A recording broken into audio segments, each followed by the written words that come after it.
Microsoft Teams is part of the Office 365 platform, and as such, it is continually evolving as an application and as a resource. And so I wanted to talk a little bit about some of the new features that Microsoft Teams is offering now. Some of these features can be turned on and off. Right now, some of the features I'll be talking about have just been released to general availability, but you still need to be able to turn them on if you want to use them.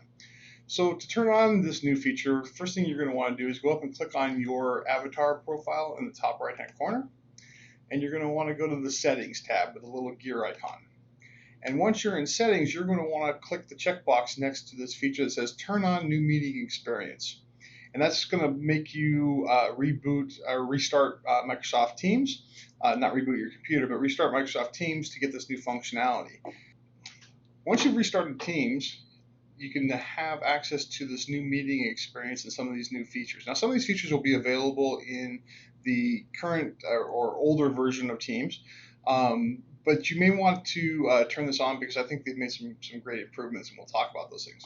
So most of these revolve around using Microsoft Teams in a meeting. So let's go ahead and just start up a quick meeting. And one of the first things you're going to notice is that the meeting starts up in a new window versus using the existing Teams window. I like this a lot because now I can still be able to have access to my calendar or have access to a chat window or things like that, and have my meeting in a separate window. So that's kind of a new feature. So let's go ahead and go to this meeting really quick.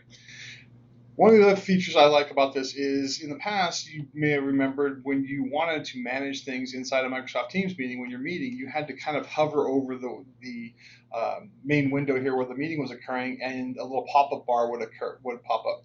And that was kind of nice, but it was kind of hard to walk people through if you're trying to teach people how to use Teams or something like that.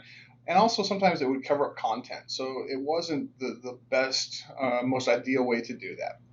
What Microsoft's done is they've actually docked that toolbar at the top of our screen now. So all of those tools are available. So like you can turn your camera on and off, and you can mute your mic and things like that, share your screen. So all of those tools that used to pop up in the middle now are in the toolbar at the top. A couple of the new features they've added is the ability to raise your hand in the meeting. So this little hand icon, I can click that, and you'll see that over here on the right-hand side, my hand gets raised. This is an effective tool when you're trying to manage a large meeting. You know, when you have more than two people, you got 3, 4, 10, 15. Remember that Microsoft Teams scales right out of the box to 250 people in a standard meeting. So you can have a lot of people in there.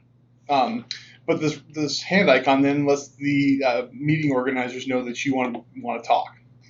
The other thing that we've added, or Microsoft has added to Teams, is the idea to turn on closed captioning.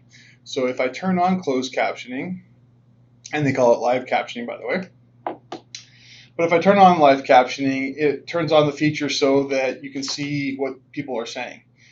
This is a really useful feature, and it's already built into another feature of Teams, which is the recording feature. So, you know, if you have people that need to mute their mic or mute their computer during a meeting, they can still see what's going on in the meeting.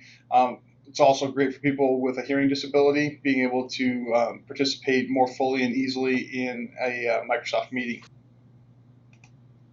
It's worth noting, I think, that the closed captioning and the live captioning, especially when you do a screen record, that text can then be exported into another format. So like if you wanted to do like a transcription of the meeting, or if you had somebody that was supposed to be taking notes, meeting notes, it's really an effective tool to export that text so that you can use that to create those notes and meeting minutes and those kinds of things. Another feature that has been turned on recently is the feature to turn on blur. So let's go ahead, and I'm going to turn my camera on just so I can demonstrate this for you. But you can blur your backgrounds. So I'm going to go ahead and drop this down, and we're going to turn on background effects. And background effects window will pop up, and we will turn on blur.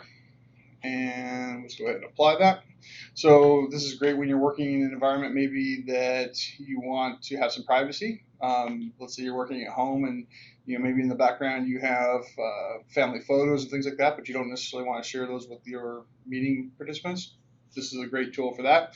You can also have access to all these different kinds of places as a background. So if you wanted to be working in an office, these kinds of things, and still have a little bit of privacy, and you can have a little bit of fun with it. So I always like to have my Seahawks, and share the joy with people in my meetings. And those can be then turned off again just by clicking the off button here at the top. So that kind of wraps up some of the new features of Microsoft Teams. Keep an eye out for more features as they become available. We certainly will be trying to keep you up to date as much as possible. I really appreciate your time today. Thank you very much, and have a great day.